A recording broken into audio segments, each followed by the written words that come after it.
नमस्कार दोस्तों, स्वागत है आप सभी का हमारे चैनल पर। आज हम बात करेंगे नवरात्रि के दौरान होने वाले कन्या पूजन के बारे में। जैसा कि आप जानते हैं, कन्या पूजन का हिंदू धर्म में बहुत बड़ा महत्व है। यह पूजा न केवल आध्यात्मिक दृष्टि से महत्वपूर्ण है, बल्कि इसे सही तरीके से करना आपके जीवन में सुख, शांति और समृद्धि लाने में मदद करता है। वीडियो में आगे बढ़ने से पहले आपसे अनुरोध है कि इस वीडियो को लाइक करें, चैनल को सब्सक्राइब करें और बेल नोटिफिकेशन दबाना न भूलें, ताकि आपको हमारी हर नई वीडियो का नोटिफिकेशन सबसे पहले मिल सके। तो चलिए शुरू करते हैं और जानते हैं कन्या पूजन के बारे में, इसके महत्व और इसे करते समय किन किन बातों का ध्यान रखना चाहिए। कन्या पूजन का महत्व। कन्या पूजन का हिंदू धर्म में बहुत महत्वपूर्ण स्थान है। यह पूजा विशेष रूप से नवरात्रि के दौरान की जाती है, जो देवी दुर्गा के 9 रूपों को समर्पित होती है। देवी दुर्गा को शक्ति का प्रतीक माना जाता है और कन्याओं को देवी का रूप माना जाता है। कन्या पूजन के माध्यम से हम देवी की पूजा करते हैं और उनसे आशीर्वाद प्राप्त करते हैं। शास्त्रों में कहा गया है कि कन्या पूजन करने से हजारों यज्ञों और तीर्थ यात्राओं के बराबर पुण्य मिलता है। यह पूजा विशेष रूप से नवरात्रि के 8वें और 9वें दिन की जाती है।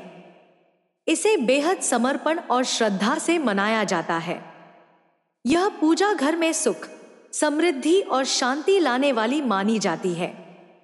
कन्या पूजन से घर के वातावरण में सकारात्मक ऊर्जा का संचार होता है और मां दुर्गा का आशीर्वाद पूरे परिवार पर बना रहता है। इसके साथ ही यह पूजा जीवन में सभी प्रकार की परेशानियों और दुखों को दूर करने में सहायक मानी जाती है। कन्या पूजन की तैयारी। कन्या पूजन की तैयारी बहुत ध्यानपूर्वक की जानी चाहिए। इस पूजा के लिए 9 कन्याओं को आमंत्रित करना आवश्यक है और यदि संभव हो तो एक बालक को भी बुलाया जाता है, जिसे भैरव का रूप माना जाता है। इन कन्याओं की आयु 2 से 10 साल के बीच होनी चाहिए। सबसे पहले आप अपने घर की साफ सफाई करें। पूजा के लिए एक पवित्र स्थान चुनें जहां कन्याएं बैठ सकें। 2. इन कन्याओं को निमंत्रण देना बहुत जरूरी होता है। पूजा के एक दिन पहले आप कन्याओं के घर जाकर उन्हें आमंत्रित कर सकते हैं। 3. पूजा स्थल पर फूलों और दीपकों से सजावट करें, ताकि सकारात्मक और पवित्र माहौल बना रहे। 4. कन्याओं के लिए भोजन में विशेष प्रकार के पकवान बनाए जाते हैं, जैसे कि खीर, पूड़ी, हलवा और चने। यह सभी व्यंजन पूरी श्रद्धा और स्वच्छता से तैयार किए जाने चाहिए। 5. पूजा के दौरान कन्याओं के बैठने के स्थान को साफ रखें और उनके बैठने का आसन पूर्व दिशा की ओर हो। कन्या पूजन की विधि। अब हम जानते हैं कि कन्या पूजन की विधि क्या है और इसे सही तरीके से कैसे किया जाता है। 1. कन्याओं के स्वागत की विधि। जब कन्याएं घर आएं तो उनका स्वागत करें। उनके पैरों को अपने हाथों से धोएं। इसे पाद प्रक्षालन कहा जाता है, जो श्रद्धा और भक्ति का प्रतीक है। 2. तिलक करें। कन्याओं के पैरों की धुलाई के बाद उनके माथे पर हल्दी, कुमकुम या अक्षत, चावल का तिलक करें। यह तिलक देवी का सम्मान दर्शाने के लिए होता है। 3. पूजन की विधि। तिलक के बाद आप सभी कन्याओं को एक लाइन में बैठाएं और उनके सामने दीपक जलाएं। इसके बाद मां दुर्गा की आरती गाएं। 4. भोजन परोसें। पूजन के बाद कन्याओं को पूर्व दिशा की ओर बैठाएं और उन्हें भोजन परोसें। भोजन में खीर, पूड़ी, सब्जी, हलवा और चने का खास महत्व है। ध्यान रखें कि कन्याओं के साथ कोई जबरदस्ती न करें। जितना वे खा सकें उतना ही आदरपूर्वक उन्हें खिलाएं। 5. उपहार दें। भोजन के बाद कन्याओं को उपहार दें।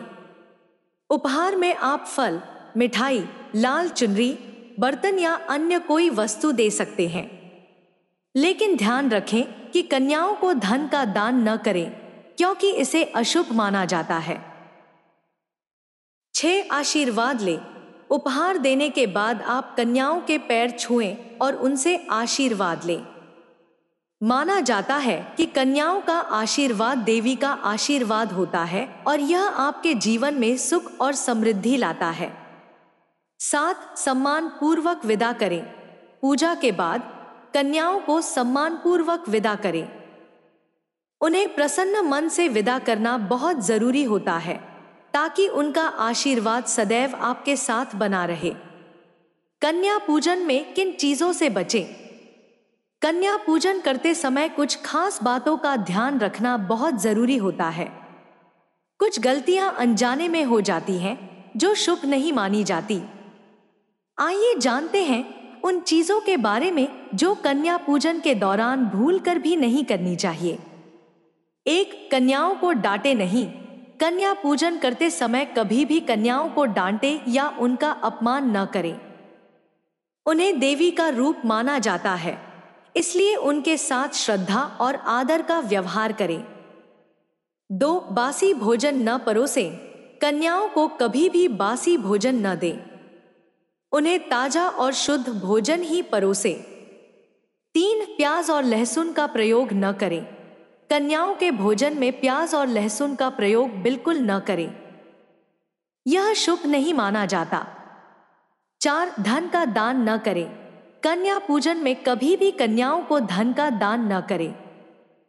इसकी जगह आप उन्हें फल, वस्त्र या कोई उपयोगी वस्तु दे सकते हैं। 5. भेदभाव न करें। कन्या पूजन में किसी भी प्रकार का भेदभाव नहीं करना चाहिए। सभी कन्याओं को एक समान आदर और सम्मान देना चाहिए। 6. सफाई न करें। कन्याओं के विदा होते ही तुरंत घर की सफाई न करें, ऐसा करना शुभ नहीं माना जाता। 7. कन्याओं को पैर न छूने दे। कन्या पूजन के दौरान कभी भी कन्याओं को आपके पैर न छूने दे। यह बड़ा अपराध माना जाता है, क्योंकि वे देवी का रूप मानी जाती हैं। विशेष सुझाव। कन्या पूजन को लेकर कई महत्वपूर्ण सुझाव दिए गए हैं, जिनका पालन करने से पूजा और भी सफल हो जाती है। आइए जानते हैं कुछ ऐसे विशेष सुझाव जो आपके कन्या पूजन को और भी प्रभावी बना सकते हैं। 1. बालक को शामिल करें। कन्या पूजन में एक बालक को भी शामिल करें। शास्त्रों के अनुसार बालक को भैरव का रूप माना जाता है और उनके बिना पूजा अधूरी मानी जाती है। 2. पूजन स्थल की साफ सफाई। कन्या पूजन का स्थान साफ होना चाहिए। वहां गंदगी या किसी प्रकार की अव्यवस्था नहीं होनी चाहिए। 3. विधिवत पूजा। पूजा की विधि का सही पालन करें। कन्याओं के पांव धोने से लेकर उन्हें विदा करने तक हर चरण को भक्ति और श्रद्धा के साथ पूरा करें। 4. नकारात्मक वस्त्र न पहने। नवरात्रि के दौरान काले वस्त्र नहीं पहने। ऐसा कहा जाता है कि काले वस्त्र नकारात्मक ऊर्जा को आकर्षित करते हैं। 5. सही संख्या में कन्याओं को बुलाएं। पूजा के लिए 9 कन्याओं को बुलाने का प्रयास करें। अगर 9 कन्याएं नहीं मिलती हैं, तो कम से कम संख्या में कन्याओं को आमंत्रित करें। 6. सकारात्मक माहौल बनाए रखें। पूजा के दौरान पूरे घर का वातावरण सकारात्मक होना चाहिए। किसी भी प्रकार का विवाद या कलह न हो, ताकि मां दुर्गा का आशीर्वाद पूरे घर पर बना रहे। दोस्तों, नवरात्रि का पर्व देवी दुर्गा की पूजा का विशेष अवसर होता है और कन्या पूजन इसका एक महत्वपूर्ण हिस्सा है। अगर इसे पूरी श्रद्धा और सही विधि से किया जाए तो यह जीवन में सुख, शांति और समृद्धि लाता है। कन्या पूजन के माध्यम से हम न केवल मां दुर्गा की कृपा प्राप्त कर सकते हैं, बल्कि यह हमारे पूरे परिवार के लिए भी शुभ फलदायक होता है। इस वीडियो में हमने आपको कन्या पूजन की विधि, इससे जुड़े नियम और कुछ महत्वपूर्ण सुझाव दिए हैं। आशा है कि आपको यह जानकारी उपयोगी लगी होगी। अगर आपको हमारा यह वीडियो पसंद आया हो तो इसे लाइक करें, चैनल को सब्सक्राइब करें और कमेंट बॉक्स में जय माता दी जरूर लिखें। मां दुर्गा की कृपा आप सभी पर बनी रहे। धन्यवाद।